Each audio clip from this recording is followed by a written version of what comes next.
Welcome to Bailey's Bookshelf, Season 3, Strange Case of Dr. Jekyll and Mr. Hyde, by Robert Louis Stevenson. I'm your host and narrator, R.J. Bailey. If you like what you're about to hear, please consider joining my Patreon at patreon.com/Bailey's Bookshelf Podcast, where you'll find a range of benefits, such as voting rights on future seasons, Patreon-exclusive productions, and even more. You can also make a one-off donation to support this project at buymeacoffee.com/RJ Bailey. The Last Night. Mr. Utterson was sitting by his fireside one evening after dinner, when he was surprised to receive a visit from Poole. "Bless me, Poole, what brings you here?" he cried, and then, taking a second look at him, "What ails you?" he added. "Is the doctor ill?" "Mr. Utterson," said the man, "there is something wrong." "Take a seat, and here is a glass of wine for you," said the lawyer. "Now, take your time, and tell me plainly what you want." "You know the doctor's ways, sir," replied Poole, "and how he shuts himself up. Well, he's shut up again in the cabinet, and I don't like it, sir. I wish I may die if I like it. Mr. Utterson, sir, I'm afraid." "Now, my good man," said the lawyer, "be explicit. What are you afraid of?" "I've been afraid for about a week," returned Poole, doggedly disregarding the question, "and I can bear it no more." The man's appearance amply bore out his words. His manner was altered for the worse, and except for the moment when he had first announced his terror, he had not once looked the lawyer in the face. Even now he sat with the glass of wine untasted on his knee, and his eyes directed to a corner of the floor. "I can bear it no more," he repeated. "Come," said the lawyer. "I see you have some good reason, Poole. I see there is something seriously amiss. Try to tell me what it is." "I think there's been foul play," said Poole hoarsely. "Foul play!" cried the lawyer, a good deal frightened and rather inclined to be irritated in consequence. "What foul play? What does the man mean?" "I daren't say, sir," was the answer. "But will you come along with me and see for yourself?" Mr. Utterson's only answer was to rise and get his hat and greatcoat, but he observed with wonder the greatness of the relief that appeared upon the butler's face, and perhaps with no less that the wine was still untasted when he set it down to follow. It was a wild, cold, seasonable night of March, with a pale moon lying on her back as though the wind had tilted her, and flying wrack of the most diaphanous and lawny texture. The wind made talking difficult, and flecked the blood into the face. It seemed to have swept the streets unusually bare of passengers. Besides, for Mr. Utterson thought he had never seen that part of London so deserted. He could have wished it otherwise. Never in his life had he been conscious of so sharp a wish to see and touch his fellow creatures. For struggle as he might, there was borne in upon his mind a crushing anticipation of calamity. The square, when they got there, was full of wind and dust, and the thin trees in the garden were lashing themselves along the railing. Poole, who had kept all the way a pace or two ahead, now pulled up in the middle of the pavement, and in spite of the biting weather, took off his hat and mopped his brow with a red pocket-handkerchief. But for all the hurry of his coming, these were not the dews of exertion that he wiped away, but the moisture of some strangling anguish, for his face was white, and his voice, when he spoke, harsh and broken. "Well, sir," he said, "here we are, and God grant there be nothing wrong." "Amen, Poole," said the lawyer. Thereupon the servant knocked in a very guarded manner. The door was opened on the chain, and a voice asked from within, "Is that you, Poole?" "It's all right," said Poole. "Open the door." The hall, when they entered it, was brightly lighted up.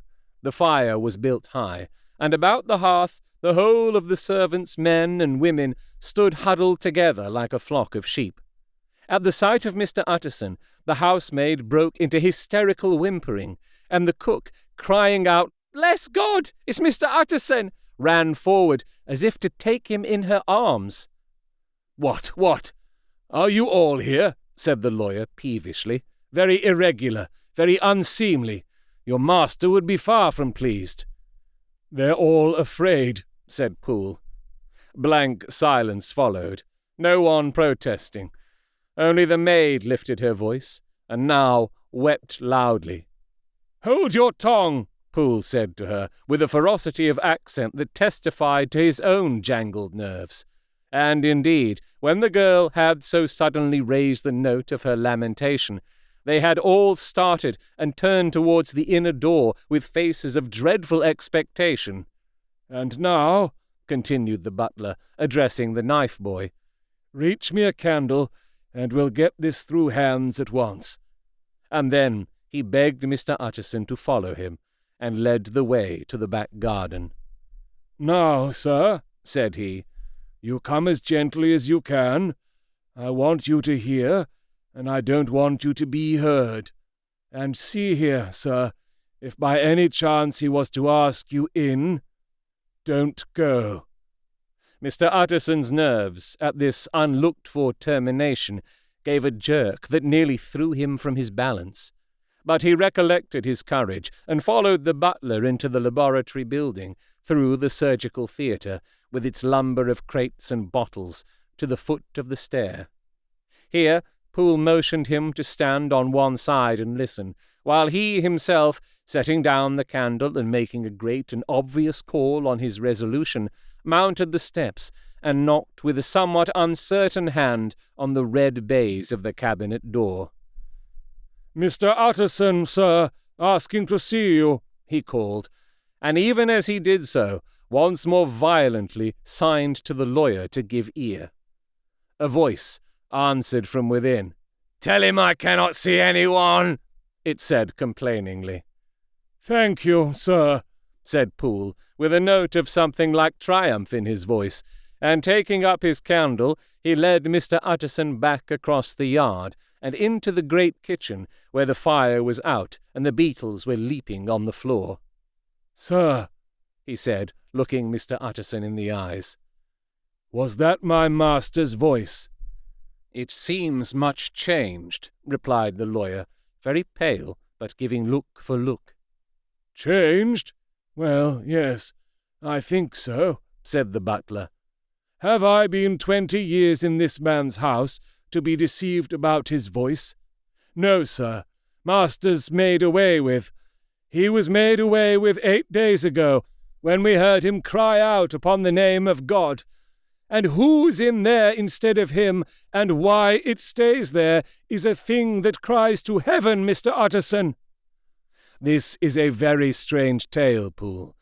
This is rather a wild tale, my man," said Mr. Utterson, biting his finger.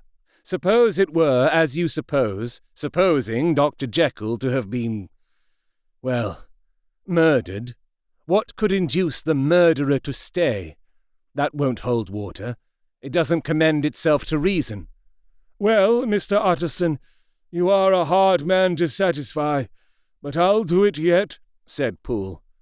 "All this last week, you must know, him, or it, whatever it is that lives in that cabinet, has been crying night and day for some sort of medicine, and cannot get it to his mind. It was sometimes his way, the master's that is, to write his orders on a sheet of paper and throw it on the stair. We've had nothing else this week back, nothing but papers and a closed door, and the very meals left there to be smuggled in when nobody was looking. Well, sir, every day, aye, and twice and thrice in the same day, there have been orders and complaints, and I have been sent flying to all the wholesale chemists in town. Every time I brought the stuff back, there would be another paper telling me to return it, because it was not pure, and another order to a different firm. This drug is wanted bitter bad, sir, whatever for." "Have you any of these papers?" asked Mr. Utterson. Poole felt in his pocket and handed out a crumpled note, which the lawyer, bending nearer to the candle, carefully examined. Its contents ran thus: Dr. Jekyll presents his compliments to Messrs. Moore. He assures them that their last sample is impure and quite useless for his present purpose. In the year 18, Dr. J purchased a somewhat large quantity from Messrs. M. He now begs them to search with most sedulous care, and should any of the same quality be left, forward it to him at once. Expense is no consideration. The importance of this to Dr. J can hardly be exaggerated.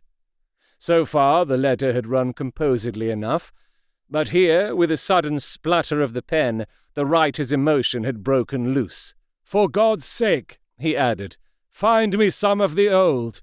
"This is a strange note," said Mr. Utterson, and then, sharply, "How do you come to have it open?" "The man at Moore's was main angry, sir, and he threw it back to me like so much dirt," returned Poole. "This is unquestionably the doctor's hand. Do you know?" resumed the lawyer. "I thought it looked like it," said the servant, rather sulkily, and then, with another voice, "But what matters hand of right?" he said. "I've seen him." "Seen him?" repeated Mr. Utterson. "Well?" "That's it," said Poole. "It was this way. I came suddenly into the theatre from the garden. It seems he had slipped out to look for this drug, or whatever it is, for the cabinet door was open, and there he was at the far end of the room digging among the crates. He looked up when I came in, gave a kind of cry, and whipped upstairs into the cabinet. It was but for 1 minute that I saw him, but the hair stood upon my head like quills. Sir, if that was my master, why had he a mask upon his face? If it was my master, why did he cry out like a rat and run from me? I have served him long enough. And then—" The man paused and passed his hand over his face. "These are all very strange circumstances," said Mr. Utterson.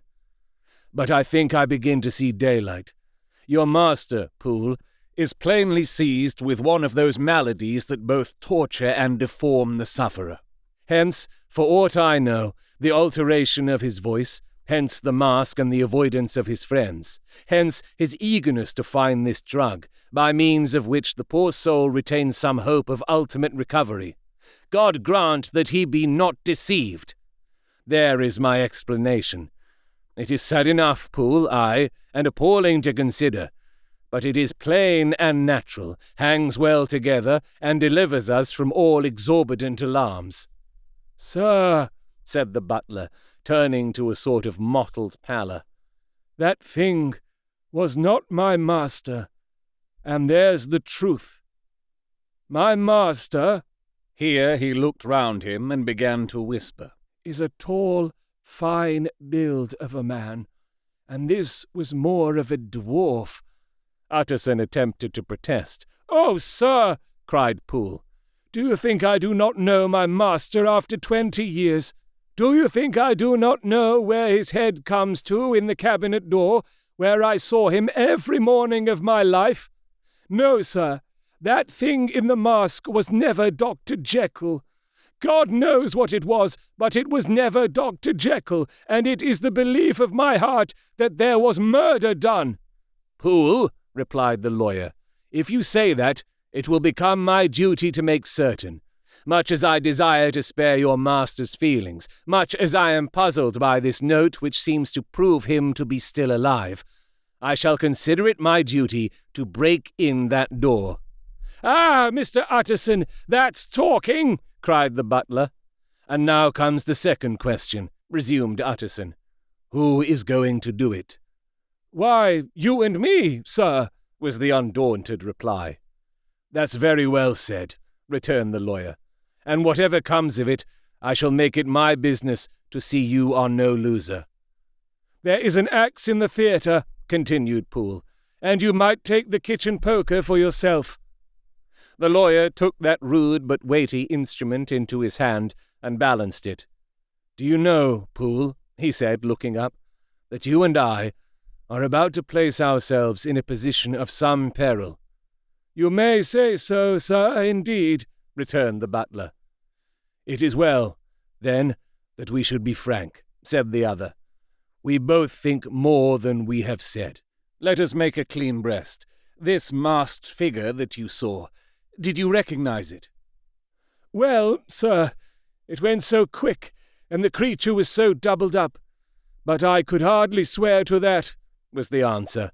"But if you mean, was it Mr. Hyde? Why, yes, I think it was. You see, it was much of the same bigness, and it had the same quick, light way with it. And then, who else could have got in by the laboratory door? You have not forgot, sir, that at the time of the murder he had still the key with him. But that's not all. I don't know, Mr. Utterson, if you ever met this Mr. Hyde?" "Yes," said the lawyer. "I once spoke with him." "Then you must know as well as the rest of us that there was something queer about that gentleman, something that gave a man a turn. I don't know rightly how to say it, sir, beyond this, that you felt in your marrow kind of cold and thin." "I own I felt something of what you describe," said Mr. Utterson. "Quite so, sir," returned Poole. "Well, when that masked thing, like a monkey, jumped from among the chemicals and whipped into the cabinet, it went down my spine like ice. Oh, I know it's not evidence, Mr. Utterson. I'm book-learned enough for that. But a man has his feelings, and I give you my Bible word it was Mr. Hyde." Aye, said the lawyer. "My fears incline to the same point. Evil, I fear, founded, evil was sure to come, of that connection. Aye, truly, I believe you. I believe poor Harry is killed, and I believe his murderer, for what purpose God alone can tell, is still lurking in his victim's room. Well, let our name be Vengeance. Call Bradshaw." The footman came at the summons, very white and nervous. "Pull yourself together, Bradshaw," said the lawyer. "This suspense, I know, is telling upon all of you, but it is now our intention to make an end of it. Poole, here, and I are going to force our way into the cabinet. If all is well, my shoulders are broad enough to bear the blame. Meanwhile, lest anything should really be amiss, or any malefactor seek to escape by the back, you and the boy must go round the corner with a pair of good sticks and take your post at the laboratory door. We give you 10 minutes to get to your stations." As Bradshaw left, the lawyer looked at his watch. "And now, Poole, let us get to ours," he said, and taking the poker under his arm, led the way into the yard. The scud had banked over the moon, and it was now quite dark. The wind, which only broke in puffs and draughts into the deep well of building, tossed the light of the candle to and fro about their steps, until they came into the shelter of the theatre, where they sat down silently to wait. London hummed solemnly all around, but nearer at hand the stillness was only broken by the sounds of a footfall moving to and fro along the cabinet floor. "So, it will walk all day, sir," whispered Poole. "Aye, and the better part of the night. Only when a new sample comes from the chemist, there's a bit of a break. Ah, it's an ill conscience that's such an enemy to rest. Ah, sir, there's blood foully shed in every step of it. But hark again, a little closer. Put your heart in your ears, Mr. Utterson, and tell me, is that the doctor's foot?" The steps fell lightly and oddly, with a certain swing, for all they went so slowly. It was different, indeed, from the heavy, creaking tread of Henry Jekyll. Utterson sighed. "Is there never anything else?" he asked. Poole nodded. "Once," he said. "Once I heard it weeping." "Weeping? How that?" said the lawyer, conscious of a sudden chill of horror. "Weeping like a woman or a lost soul," said the butler. I came away with that upon my heart, that I could have wept too. But now the 10 minutes drew to an end. Poole disinterred the axe from under a stack of packing straw. The candle was set upon the nearest table to light them to the attack, and they drew near, with bated breath, to where that patient foot was still going up and down in the quiet of the night. "Jekyll!" cried Utterson with a loud voice. "I demand to see you!" He paused a moment, but there came no reply. "I give you fair warning. Our suspicions are aroused, and I must and shall see you," he resumed. "If not by fair means, then by foul. If not of your consent, then by brute force." "Utterson," said the voice, "for God's sake, have mercy!" "Ah, that's not Jekyll's voice. It's Hyde's," cried Utterson. "Down with the door, Poole!" Poole swung the axe over his shoulder.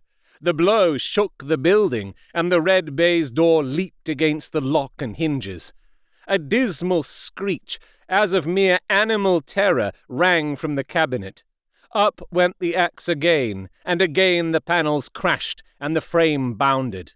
4 times the blow fell, but the wood was tough, and the fittings were of excellent workmanship, and it was not until the 5th that the lock burst, and the wreck of the door fell inwards on the carpet. The besiegers, appalled by their own riot and the stillness that had succeeded, stood back a little and peered in. There lay the cabinet before their eyes in the quiet lamplight, a good fire glowing and chattering on the hearth, the kettle singing its thin strain, a drawer or two open, papers neatly set forth on the business table, and nearer the fire the things laid out for tea. The quietest room, you would have said, and, but for the glazed presses full of chemicals, the most commonplace that night in London. Right in the middle there lay the body of a man, sorely contorted and still twitching. They drew near on tiptoe, turned it on its back, and beheld the face of Edward Hyde. He was dressed in clothes far too large for him, clothes of the doctor's bigness. The chords of his face still moved with a semblance of life, but life was quite gone, and by the crushed file in the hand, and the strong smell of kernels that hung upon the air, Utterson knew that he was looking on the body of a self-destroyer. "We have come too late," he said sternly, "whether to save or punish. Hyde is gone to his account, and it only remains for us to find the body of your master." The far greater proportion of the building was occupied by the theatre, which filled almost the whole ground story and was lighted from above, and by the cabinet, which formed an upper story at one end and looked upon the court. A corridor joined the theatre to the door on the by-street, and with this the cabinet communicated separately by a second flight of stairs. There were besides a few dark closets and a spacious cellar. All these they now thoroughly examined. Each closet needed but a glance, for all were empty, and all, by the dust that fell from their doors, had stood long unopened.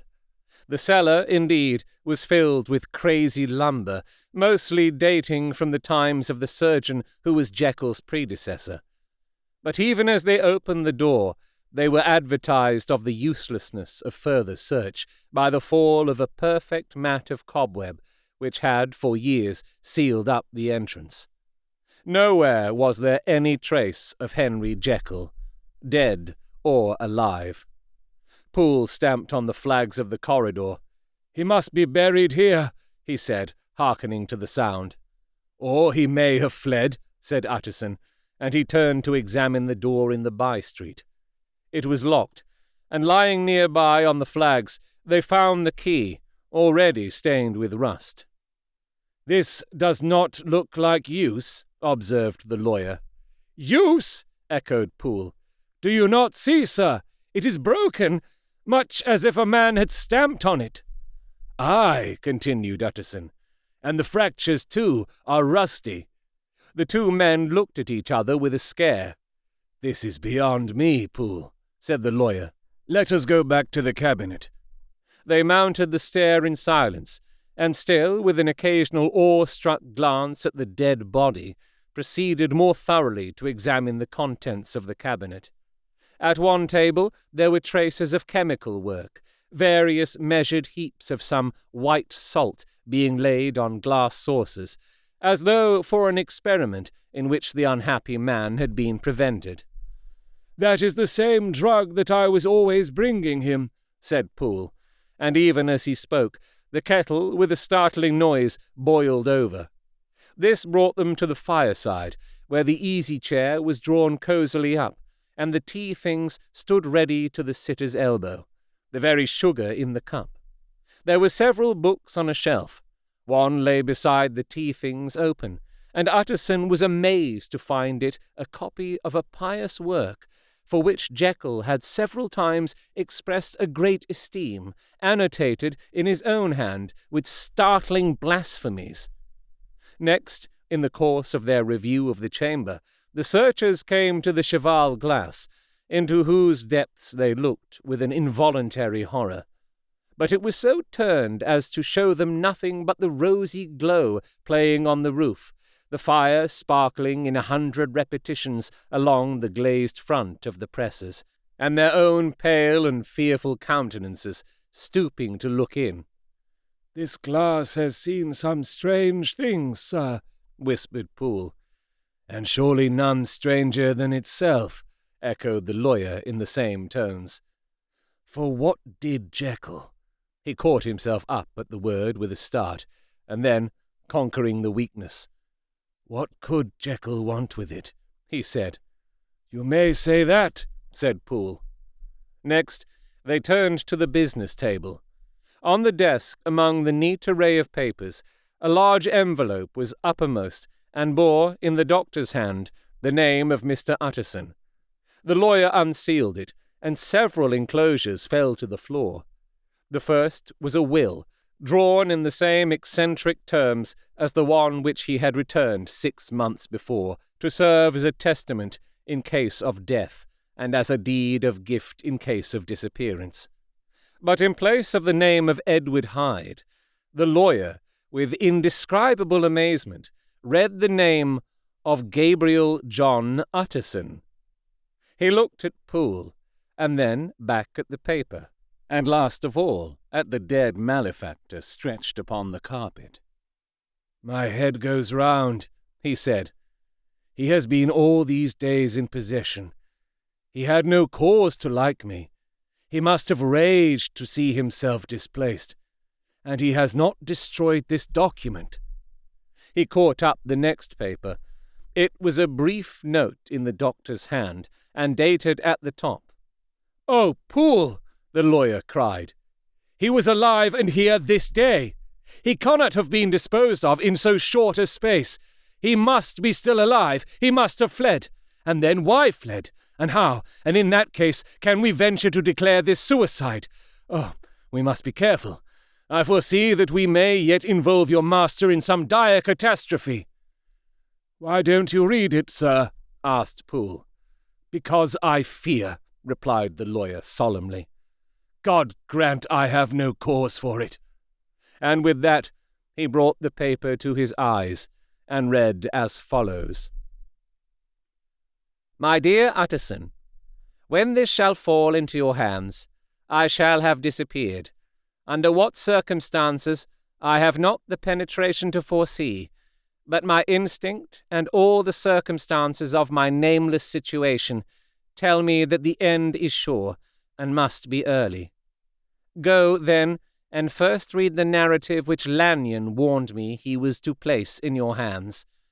And if you care to hear more, turn to the confession of your unworthy and unhappy friend, Henry Jekyll." "There was a third enclosure?" asked Utterson. "Here, sir," said Poole, and gave into his hands a considerable packet, sealed in several places. The lawyer put it in his pocket. "I would say nothing of this paper. If your master has fled or is dead, we may at least save his credit. It is now 10. I must go home and read these documents in quiet, but I shall be back before midnight, when we shall send for the police."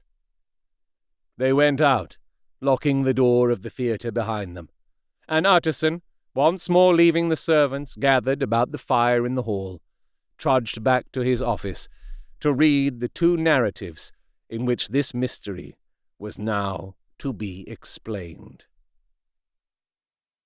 If you like what you heard, please consider joining my Patreon at patreon.com/Bailey's Bookshelf Podcast, where you'll find a range of benefits such as voting rights on future seasons, Patreon-exclusive productions, and even more. You can also make a one-off donation to support this project at buymeacoffee.com/RJ Bailey. If you'd like to send correspondence for me to read and discuss during an episode, or you would like to talk to me about narrating your own audiobook or other voiceover services, you can contact me on Blue Sky at RJ Bailey, via email at robertjbailey@gmail.com, my website contact form at rjbailey.com, or you can just shout at me out of your window. Maybe the wind will catch it. This book is in the public domain, and this production is entirely created and distributed in accordance with local laws. This audio production, however, is copyright to R.J. Bailey, 2025.